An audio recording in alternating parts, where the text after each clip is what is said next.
1772 সালের 22শে মে এই রাধানগর গ্রামেই তার জন্ম। বাবা রামকান্ত রায়, মা তারিণী দেবী।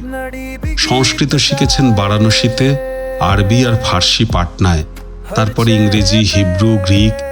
একজন মানুষের মাথার ভেতর এত ভাষা, এত ভাবনা, ভাবলেই আমার ইঞ্জিন একটু গরম হয়ে যায়।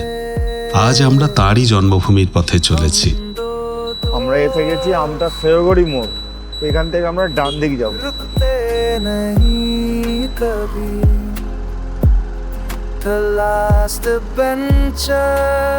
আমতা শেহগড়ি থেকে ডান দিকে গড় ভবানীপুরের ভেতর দিয়ে একটা গ্রামীণ রাস্তা ধরেছি।